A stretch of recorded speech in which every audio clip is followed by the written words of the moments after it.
افسانه فلسفه لیک ذهین پرېږدي. د دې خبرې نن 4 کاله پوره کېږي، خو زما په زړه او ذهن کې داسې وزرې تلقوي لکه د ژوندۍ کونترې نه چا سر ویستی وي. نه مې بېغمه چرته خوب ته پرېږدي او نه کار ژوند ته. د جومات په دروازې راننوتی نه وم چې د هغه زیړ زبېښلی مخ راته په انتظار ناست وي او په یو شغ مې د ماضي هغې ورځې ته بوځي، کومه ورځ چې زه د ذهن د پردو نه لکه د غنې راشو کوم او نه راشو کېږي. زه چې څومره هغه هېروم، هومره مې په اعصابو کې لکه د ویشتلې کونترې پرړېږي. زه چې ځان څومره د دې اضطراب نه راوباسم، نو هومره مې ځان ته داسې راکاږي لکه د ونې نه چاپېر خونړي ښامار د بل ښامار سر په خوله کړی وي او ورو ورو یې تېروي. زه په دې ښه پوهېږم چې تر څو زما په ذهن کې د تېرو 4 کالو نه دېره سوال ته ما ځواب نه وي پیدا کړی، نو د اضطراب د تور جادوګر د راښکلې کرښې نه سر نشم اړولی. د ذهن د پردو نه د هغه زیړ زبېښلی مخ نشم راشو کولی. کله کله خو مې بیخي د ځان نه ویره وشي چې د هغه زیړ زبېښلی مخ راته مخې ته ودرېږي. د خپو د ګوتو نه مې یو عجیبه غوندې تودوخي راپورته شي، ټول وجود مې میږي میږي شي او بیا زر داسې یخ پخ شم لکه بیخي راکې روح نه وي پاتې شوی. نن د هغې ورځې 4 کاله وشو، خو چې اوس هم کله د جومات هغه ملا ووینم، نو زړه کې مې هغه سوال په شدت سره سر راپورته کي چې آیا هغه په خپل مرګ مړو او که یزید په کربلا کې د تندې نه شهید کړی و.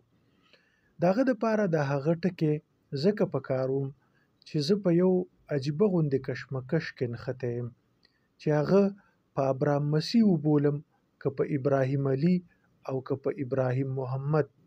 د هغه یو نوم نه و، هغه یو داسې د روح بې قلارې په سر راخستی و چې په یو ځای کې هم ډډه نه لګېدله. یوې داسې نه ختمېدونکې ویرې په منډه کړی و لکه د څو ورځو نهر چرته د خان د تنور نه ډوډۍ غلا کړې وي. ټول کلی پسې کوتکونه په لاس راوتی وي او د کلي په کوڅو کې پسې ځغلي. هغه خپل مرګ ډېر د نږدې نه لیدلی و. پښتورګي د یوې ورځې نه بلې ورځې ته وچېدل، سترګې یې کړاغې ورغلې وې. د جامو په نوم یو څو شلېدلي تارونه یې د تک تور وجود نه لکه د غنې د لوګو وهلو جالونو تاو. اول خو به بیا هم چرته غاښونه پکې سپین ښکارېدل، خو اوس هغه هم په پان او ګوټکو بیخي تور سوربخن اوړېدلي وو. ډاکټرانو صفا ځواب ورکړی و چې هغه د یو څو میاشتو میلمه دی، نو ځکه د هغه زړه په ګرجو کې قلاری نه کولو. یوې شدیدې ناقلارۍ لکه د پیریانو بړبوکۍ د چرچڼو د بڼو د ځان سره تاوولو. شکي مزاج خو د مخکې نه و، نو چې د مرګ ویرې په خپلو خونړو وزرو سور کړه، نو په خپلې عقیدې او ایمان شک پیدا شو. او بل حسین علي ته خدای داسې خوله او هغې خولې ته د خبرو داسې هنر ورکړی و چې ابراهم مسیح د ابرام نه ابراهیم علي شو او د ویرېدلي بوږنېدلي زړه تسکین د امام باړو په دنګو دنګو منارو کې لټول شروع کړل. شپه او ورځ به د امام باړو طوافونه کول او نتیجه یې دا شوه چې پلار په بیمار ځان د کوره وشړلو. خپلو خپلوانو به طلار بدلوله او داسې برګ برګ به په نفرت به یې ورته کتل لکه د پیړو پیړو دښمني وي. د ماسخوتن مونځ به چې وشو، د امام باړې دروازه به پورې شوه، نو ابراهیم به د سر د پټولو فکر په مخه کړو. چار چاپېره به په بازار کې ګرځېده، که چېرته د چا په زړه کې به ترس رالو، نو د دوکان مخې ته به یې زړې خیرنې بوجۍ غوړولو ته پرېښودو. ګینې د اکثرو دوکاندارانو دا خیال و چې راشي د اور په بهانه او د کاله مېرمن شي، نو ځکه به پې چا د بند جرنده شوي دوکان مخې ته هم ادبار نه کولو او اکثره به د ابراهیم علي د بازار د کوڅه ډبو سپو سره په ډېران شپه وه. خو هغه دا هر څه د یو څو ورځو تکلیف ګڼل او نه ختمېدونکی ژوند یې په دنګو دنګو مڼو، یخو یخو چینو، رنګ رنګ باغونو او میوو کې د حورو غلمانو سره لیدلو، نو ځکه یې ځان د یو څو ورځو کړاو ته لکه د شنې تیږې نیولی و. خو خبره هلته ورانه شوه چې محرم یې په سر ودرېدو، جلوسونه روان شو، د ځنځیرونو شړنګا جوړه شوه هغه بې نیټې مرګ ولیدلو. تر مې ملا یې داسې درد کولو چې پوره 10 ورځې د تبې چپې پې تلې راتلې. په زړه کې یو ځل بیا یو ناقلاره غر پړقېدو شوه او داسې ورته ښکارېده لکه د هغه په زړه کې د امام باړو ولاړې منارې ټولې نړېدلې وي. نو یو عجیبه غوندې کیفیت په خپله غېږه کې ونیولو. یوې داسې ناقلارۍ په سر راواخیستو که چېرته چا ورته د ګېډې پورې بم تړلی وی هم نو انکار یې نه کولو. د ابراهم مسین نه د ابراهیم علي د جوړېدو قصه په ټول چم کې لکه د ډول سورنا خوره شوه. نو یو ورځ چا د مازدیګر د مونځ نه پس ملا صاحب ته وویل چې په دې سړي کې چانس شته که لږ محنت پې وکړی شي، او د هغې ورځې نه پس ملا صاحب دې کار ته بډې ووهلې. د ماسخوتن د مونځ نه پس نیغ د ابراهیم علي پسې لاړ او لاس نیولی یې خپل بیټک ته راوسته. ړوند څه غواړي خو 2 سترګې. نو ابراهیم علي هم ورسره بغیر د څه کش کړپ روان شو. ملا صاحب ورته د یخو اوبو بالټۍ راډک کړ، خپلې سپینې سرې کړې جامې ورته راوړې، په مړه خېټه ډوډۍ پې وخوړه، پسته د بخملو بسترۍ ورته سمه کړه. ابراهیم علي څه ډېرې ورځې پس د سپو د درز غوبل کونګ کونګ نه په سکون په مړه ګېډه اوده شو، او ملا صاحب ټوله شپه د ثوابونو، جنتونو او حورو غلمانو خوبونه لیدل. ورځې تېرېدې او ابراهیم علي د جومات په لور نږدې کېده، او یو ورځ چې زه د مازدیګر مونځ ته جومات ته لږ ناوخته لاړم نو جمع شوې وه، خو بیا هم جومات ډک و. خلک د منبر نه راتاو. امام صاحب ابراهیم علي د ځان سره ودرولی و. یو کس په نمبر ورتله، ورته غاړه وته او مبارکي ورکولې. ابراهم مسیح د ابراهیم علي نه ابراهیم محمد شوی و. هر چاته مسیح علي او محمد خو ښکارېدو، ولې د دې نومونو په پرده کې نغښتی زیړ زبېښلی مخ، ترمې وجود او وچ کړس پښتورګي چاته هم په نظر نه راتلل. ابراهیم محمد ډېر زیات خوشحاله و. هر چا به ویل چې د مسلمانېدو سره یې په مخ ورځ په ورځ نور راخورېږي، خو خدای خبر ولې ماته د یوې ورځې نه بلې ته زیړ معلومېده.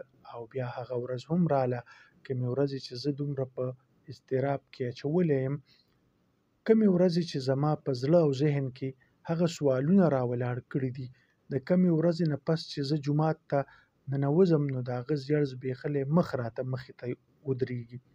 په هغه ورځ چې زه د ماسپښین د مونځ نه لږ مخکې جومات ته د تلاوت په نیت لاړم نو ابراهیم په جومات کې بې حاله وده پروت و.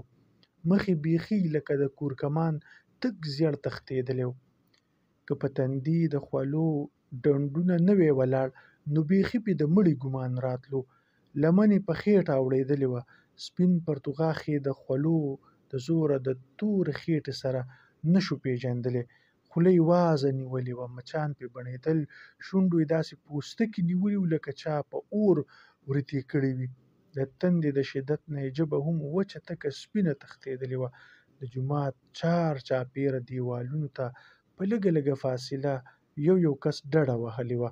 د قرآن شریف آیاتونه یې ورو ورو زمزمه کول. ملا صاحب هم نن ځان جوړ کړی و. سپینه د لټۍ جوړه یې اغوستې وه. سپین د ململ رومال یې د سر نه لکه د پټکي تاو کړی و. په فضایل اعمال یې سر ور ټیټ کړی و. زه هم یو طرف ته کېناستم، خو لا مې بسم الله هم پوره نه وه تېره کړې چې ابراهیم یوه داسې چغه کړه لکه لړم چیچلی وي، او نیغ کېناسته.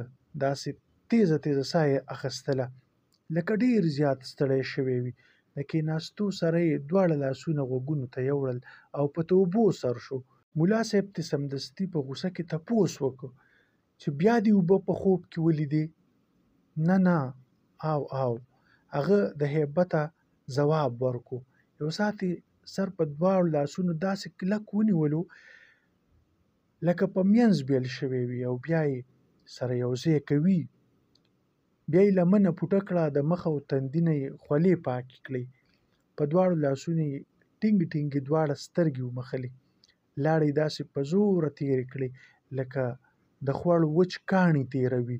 په وچو سپورو شونډو یې وچه ژبه تېره کړه او ویې ویل چې خوب مې لیدو چې یوه تکه سره دښته ده، چار چاپېره تکې سرې شګې الوزي، خیمې لګېدلې دي، سره غرمه ده، نور د وجود نه لکه د اور د لمبو راتاو دی، ګیر چاپېره ماشومان او ښځې جاړي، د هر چا رنګ داسې اورېدلی دی لکه په اور سوځېدلی وي، د هر چا ژبې د تندې نه راوتي دي، په خوا کې د تکو سپینو رڼو اوبو چینه بهیږي، پاسونو سواره نیزې په لاس فوجونه د اوبو نه چاپېره ولاړ دي، یو ګوټ اوبه هم چاته نه ورکوي، ماشومان د تندې مري، زما هم د تندې نه ژبه راوتې وي او چې د صبر مزی مې وشلېږي نو د اوبو په لور روان شم، خو د هغه فوج مشر راباندې د غشي داسې ګوزار وکړي چې زه یوه بې درېغه چغه کړم او غشی مې سینه داسې وڅیري